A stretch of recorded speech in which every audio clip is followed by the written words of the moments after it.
let's get into SBI. All right, so I made a video today about Sweet Baby Inc., okay? And it's amazing, bro. I need to beg people at this point. If you're going to put comments on my videos, right? And in those comments, you are going to tell me that I should have talked about XYZ in the video. And then I come to find out when I read that comment that I did talk about XYZ in the video, but you just didn't watch the video. I'm going to laugh at you in the comments because I get that a lot. And I'm sure a lot of YouTubers get that all the time.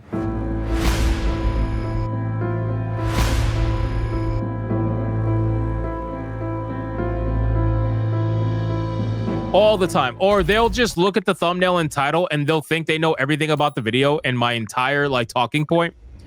And then they'll just assume a bunch of things, right? So I'll give you an example about what I was talking about today. Sweet Baby Effect. We have an article from That Park Place, right? And it says God of War Ragnarok peak player count less than half of God of War. So let me show you something real quick. Let's go to SteamDB. Let's go to SteamDB really quick, okay? Let's bring up God of War original numbers. So for those of you who are, maybe you're not aware, okay?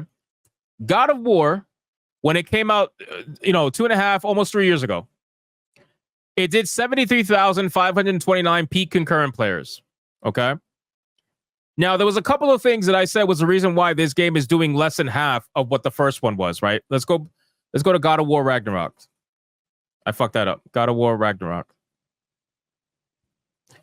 This game's at 35,615.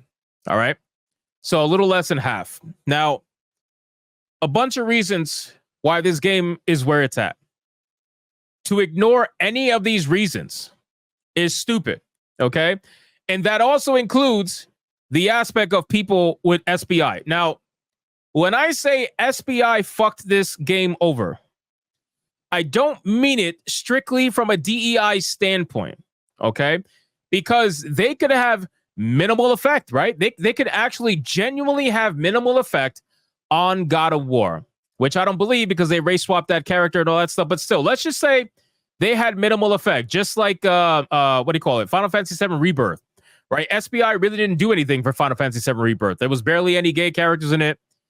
Whatever, aside from the censorship with Tifa, that may or may not have been them. What I'm trying to tell you is that it's not about the DEI stuff anymore. It's about, we know what SBI stands for. We know what the company has done. We know that they are inherently against gamers, consumers, and everything. We know that SBI is essentially what started Gamergate 2.0, and everybody lied about it, including SBI. We know that SBI tried to cancel Cabrutus and tried to get his Steam page deleted, resulting in hundreds of games lost, tens of thousands of dollars, maybe even hundreds of thousands of dollars over years, many years lost. We know that SBI tried to do that. So at this point, I think it's very disingenuous when people go into my comments and they say, well, DEI is not the reason why this game is failing. I think you're reaching. It's XYZ. It's this, it's that. It's, it's an old game by the time it came out. Okay, so here we go. Number one, you didn't watch the video because I said that I don't think that DEI is the reason why this game died. Not died. It's the reason why this game did half or less than half. I don't think that at all. I think that the association with SBI is enough to fuck this game over, at least in a decent way. It may not be the whole thing, and it doesn't matter whether or not they actually injected DEI into this game or not. Once people found out that this game was worked with SBI, and it was put on that list with 440,000 people on that fucking page, it's enough to play a part in the overall numbers being reduced. To ignore that fact, I think is very disingenuous. And I think it's insane, to be honest with you. It's just like Alan Wake 2. Same exact thing, right? We have two games, both of which, where the sequels have been worked on with SBI. And just the influence, just people knowing about SBI being involved is enough for a lot of people to say, I'm checked out. Plain and simple. Like, I'm checked out. That's the reason why I didn't buy it.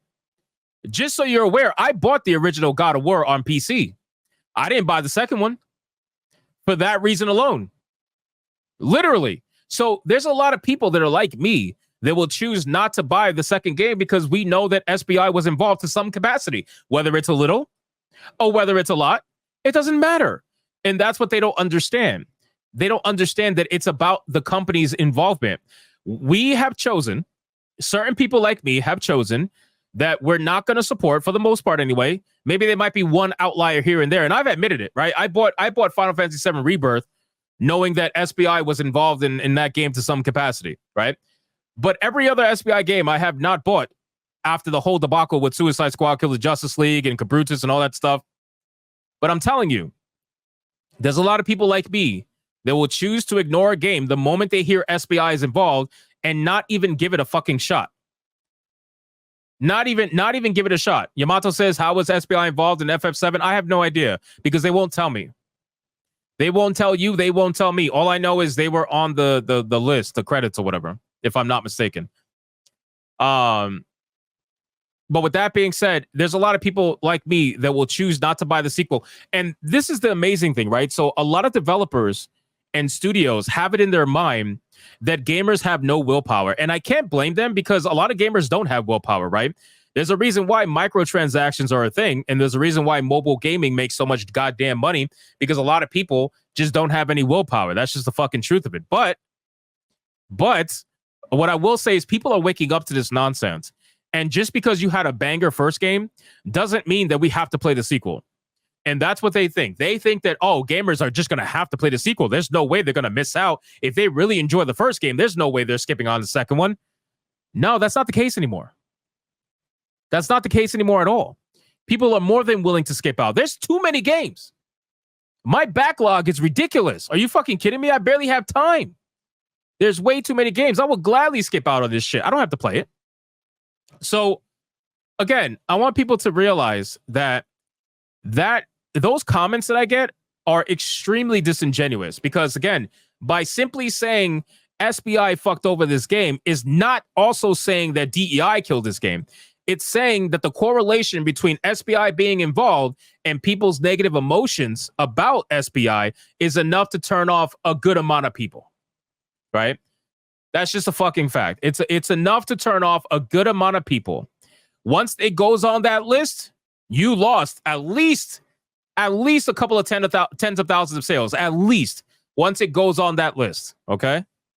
So that's what I mean by SBI fucked over this game. Now, let's dig a little bit deeper. So I get the comments of people saying, well, this game is old by the time it came out. Oh, really?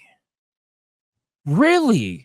So because God of War Ragnarok is an old game by the time it released on PC, that's why it didn't sell. I got you. Except you forget that God of War, the original game, was also an old game by the time it came out on PC. What are we doing? What are we talking about? Do you even fucking think before you even speak half the time, some of these people? Like, what do you mean? God of War didn't release simultaneously on PC as it did on PlayStation. It released super late on PC. What are you talking about? The game is old. That's why people aren't buying it. What?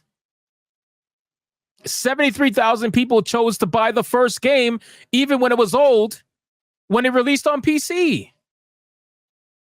So that argument doesn't fucking work. It's the same thing here. That argument doesn't work at all. So that's a lot of cope, right? It's a lot of cope from people that don't want to admit that the sequel is suffering for a multitude of different reasons, right? It's a lot of different reasons, okay? And that's why I can't bring myself to like take a lot of the counter arguments seriously because they'll be so desperate to try to find anything else other than blame what's right in front of their eyes, right? They don't want to see it. They don't want to see it for whatever reason. Maybe they're shills, right? Or maybe they're just, fanboys of a certain IP, or maybe they're fanboys of a Sony or whatever the case may be. It's also, in terms of the storyline and the gameplay, a lot of people weren't liking the story of the second one. They didn't like what they did with Thor and whatnot, right? So word of mouth carries these games. And if the word of mouth is bad, especially for a game that's tied to SBI, chances are it's not going to look very good, right? Chances are things are not going to work out very well for you.